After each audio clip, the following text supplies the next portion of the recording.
Hi guys, welcome to another episode of Beast Angling Adventures. I thought I'd do more of a rig clinic today, rather than being on the bank. And the reason being is there's a lot of talk about the Dongle rig, which has been around for quite some time, but it's getting very popular now. But in truth, coming from a carp fishing background, this was something that came about as a hair rig by Len Middleton and Kevin Maddox, probably in the late 70s, early 80s, and that revolutionised carp fishing as we know it today. And now we're seeing these sort of things now trickling into sea fishing, although I'm aware that Dongle's been around a long time. Dongle rig, don't know why it's called a Dongle rig, but here we are. I'll show you how to make a Dongle rig, really simple. And I can almost guarantee you it will put more fish on the bank, or at very least make unhooking the fish a lot easier. Since we've been using it, and we do almost use it exclusively now, it's almost 90% get the fish on the bank, no problems, and it's always in the bottom lip normally or in around the mouth, so it makes life a lot easier. Plus you're only using one hook, so it's very good. So basically what I'd say is get yourself some diamond braid. Most of my stuff comes from Breakaway because they're my local tackle shop. So this stuff here, it's 240 pounds, so it's strong, and it needs to be strong because what effectively you're doing is the dongle, or the hair part of it, is going to take a lot of load because you're not loading onto the hook no more, you're loading onto the braid. So guys, this is how I make my dongle rig, and do you know what? I've just totally ripped it off the carp fishing scene. So it's almost exactly the same as a hair rig. So I'm using a knotless knot, but only I'm effectively a swivel to the end, and that will make sense later on down the line. So first of all, get yourself some 60 pound or 70 pound, whatever sort of snood you like. Get yourself a length, cut it to what you want it to be, and then you're going to start by making a knotless knot. Now, hopefully you can see this, but what you're going to do is you're going to pass the line through the front of the hook and leave a tag. Then what you need to do is you need to get your dacron, you lead it along across there, so they're laid across each other. Tagged in now, then you want to go over at least 7 to 8, maybe 9 times. I've done 10 today. 10, and then you need to pinch. Then what you need to do is pass the line back through the eye. This is fiddly, especially pressure's on. So it's coming through, can you see? And pull that back through. Now, what we've got is a knotless knot, and you've got your dacron coming through as well. Pull tight, wiggle it all down so it's nice and compressed. And that's your first part. So then what we need to do, we need to trim this tag down a bit.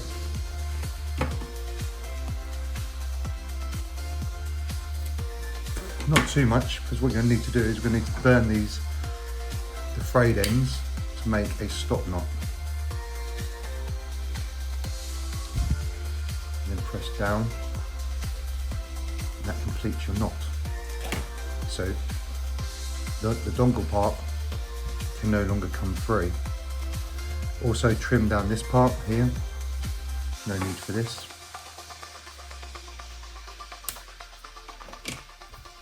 And now you can see, it's almost like a carp hair rig.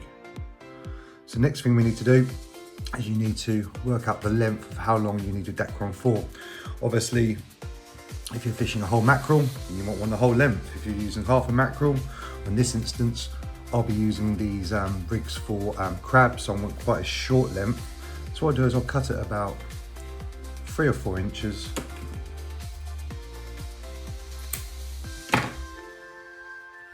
Gone. And now, what you do is you thread your trusty 70 pound swivel on. It's a bit fiddly, but it's so frayed.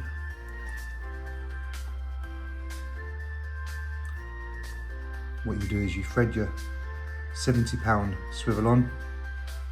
It's not too difficult.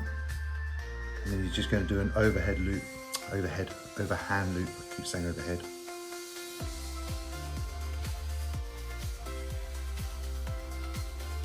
Through like so. that's it. And as before, like we did last time, you're going to burn the frayed ends, because then that allows it to be a stop. Just to quickly do that now.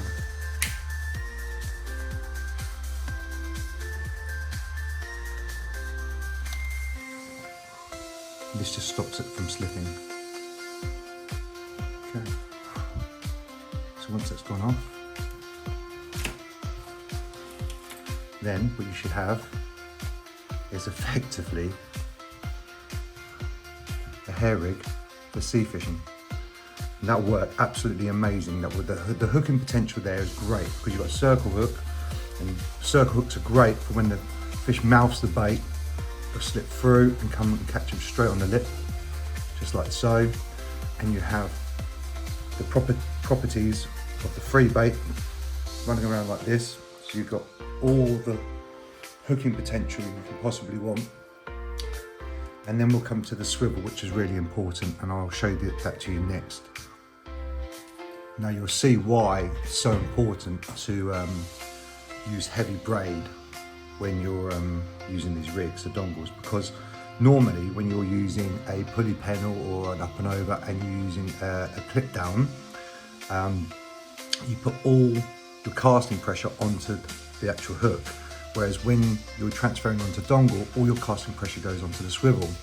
So in this case, I'll show you just here, what we've got is your trusty 7-ounce lead, which I'm using for 90% of my fishing, it just suits my casting style. And then I use the old clip down. And we all know how clip downs work, well, I'm sure we do. But obviously when splash downs, or clip downs, whatever you want to call it, when it hits the water, basically pushes this forward and rejects your hook. Now, when you're fishing with a dongle, you're swapping the hook part to the swivel. And this benefits in a couple of ways, because A, you can use bigger hooks that won't fit in here because you're using the diameter of the swivel. But secondly, it makes the whole rig streamlined. So now you've got probably the best, most efficient hooking system that you can possibly make. And look how aggressive that hook is as well. So what I'll do is the next part is I'll show you how to actually wrap the bait up and see if this benefits you at all. Right then, so for the sake of this video, I'm not about to get any crab out the freezer or any squid. A, because it's wasteful, and secondly, it stinks the house out and my missus will absolutely rip me a new one for it. So what I'm going to do is I'm going to use my demo carrot, okay? First and foremost, I do recommend buying one of these tools. They are very, very good. And the only difference is from what you'd normally do is where you'd actually put your hook in here and then wrap your baits round, is I'd actually reverse it, and I'll show you what I mean. So typically what you do is you put your bait onto the actual, into the trough if you like. You get your elastic and then you wrap up your bait, just a couple. Now what I do recommend when you're using these is that you don't do it too tight, because what happens is when you release or pull it off of this tool, if it's too tight, it makes it really difficult to get off, and totally it squashes the bait and just makes it almost unfishable. So do it nice and light, because when it comes off, the elastic naturally compresses around the bait. Then what we're going to do is we're going to get the dongle rig, and as I said to you before, we're going to go back to front on this. So, oops. So we're going to get the dongle held like so. I'm going to swap this around so you can see it. We're going to have the dongle there, and then we're going to slowly start wrapping. Now, normally what I would do is I would put a few knots into the actual, the hair, if you like, so the elastic grips around. You can just tie a few knots, and then what it is, nice and lightly, making sure that you don't tie on the swivel, because the swivel is going to be used for the clip down. Right, so I'm just going to call this now. It's going to be a bit messy because it's just a demo, but you get the idea. Right, so you've basically got the free swivel, the bait's wrapped, you've got a freestanding hook, and then if we pull this off, then you luck. There we go. So that's how it will sit. And then what you do is you clip your swivel into your clip down, And then once it hits the water, obviously it releases, and then you've got free flowing bait, you've got a free flowing hook, the fish can just come up, take the bait, straight in its mouth. You nailed it every time. Right, there you go guys. So I hope you find this helpful. If not, I do apologise in advance.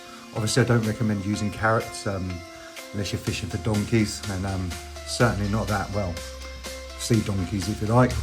But yeah, this works for 90% of our fishing, and that's just an improved way of fishing a dongle rig, in my opinion. Any problems, give me a shout, and I'll try and help you where I can.